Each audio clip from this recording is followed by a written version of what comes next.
A great king's downfall. In our last story, we learned about the rule of Amaziah. He defeated a great threat, but grew arrogant and pompous. The Lord humbled Amaziah in the battle against Israel. He was shamed in front of his people and died in exile. Now we learn about one of the greatest kings Judah has ever known. This king mirrored many qualities that made David and Solomon great. He was inventive, courageous, and noble.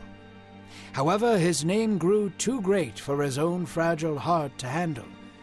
Inspired by the book of 2 Chronicles. Hello, this is Jack Graham with today's episode of the Bible in a Year podcast.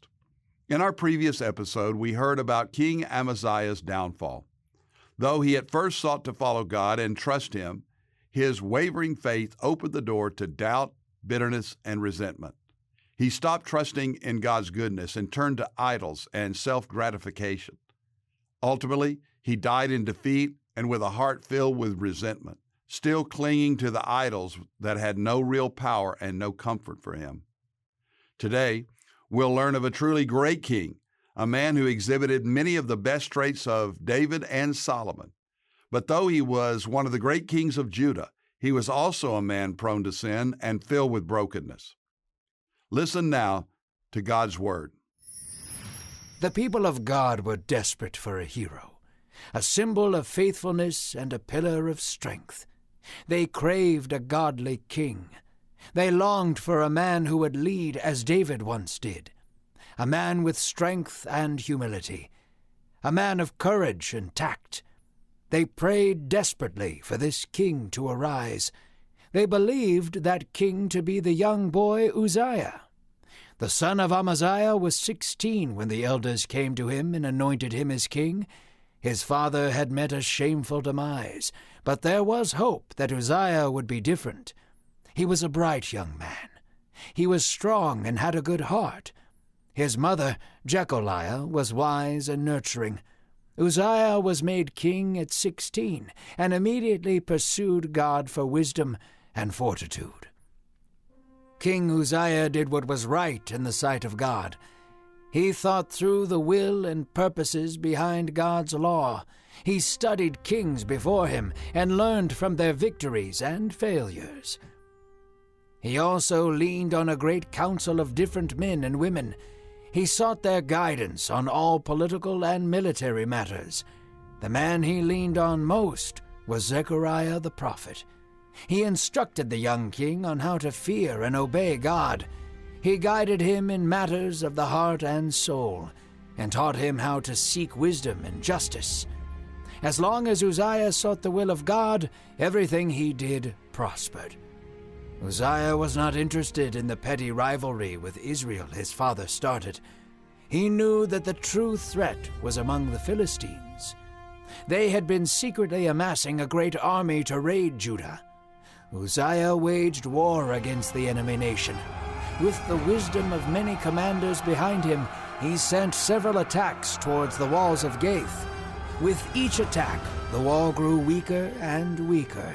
Uzziah sent men in with battering rams to slam against the walls. He would send archers to cover the men from enemy fire. Soon, the walls began to crumble. The earth quaked as the stones fell to the floor. The Philistines were exposed to Uzziah's final attack against the city.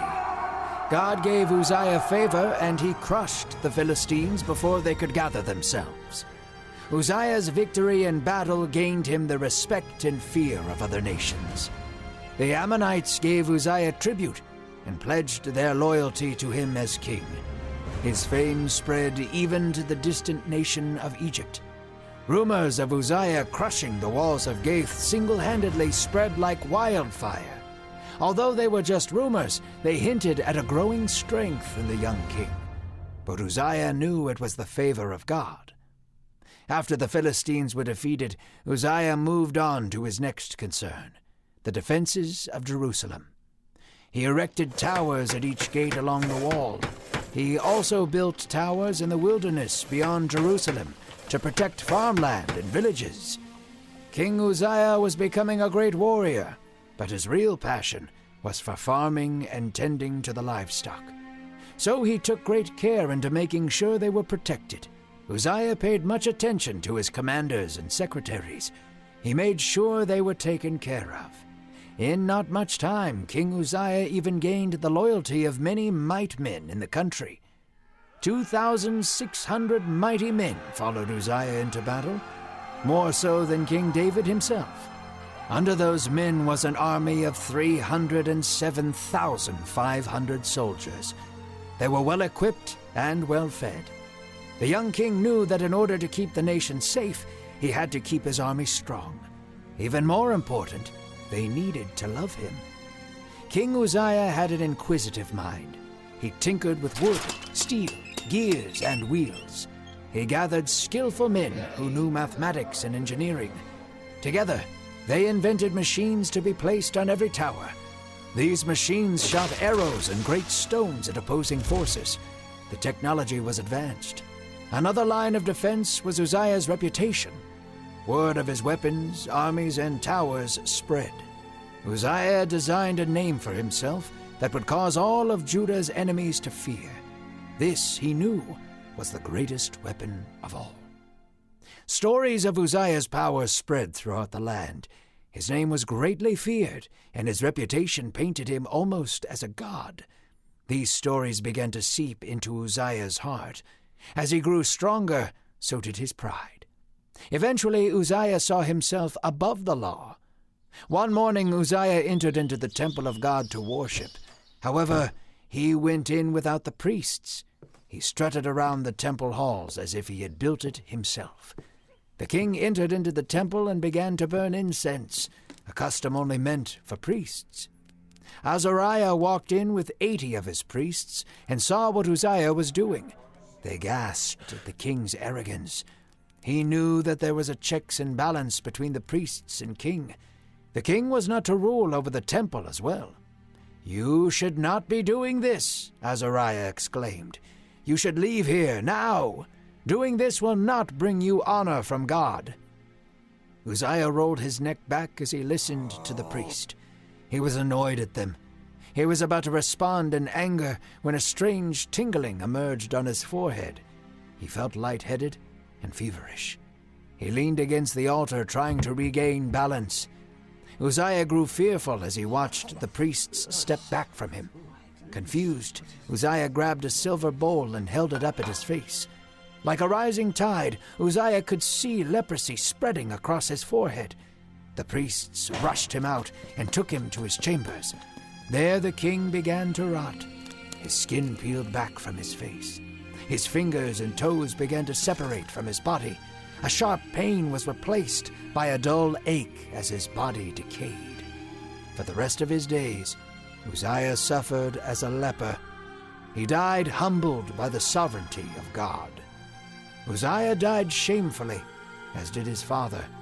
However, his son Jotham would not make the same mistakes. Jotham was 25 years old when he took the throne after his father. He pursued God from beginning to end. For 16 years, Jotham tore down idols, built defenses, and made allies. He grew into a mighty warrior and defeated the Ammonites in battle. They paid tribute to him every second and third year. Jotham set a strong and godly example for the rest of Judah.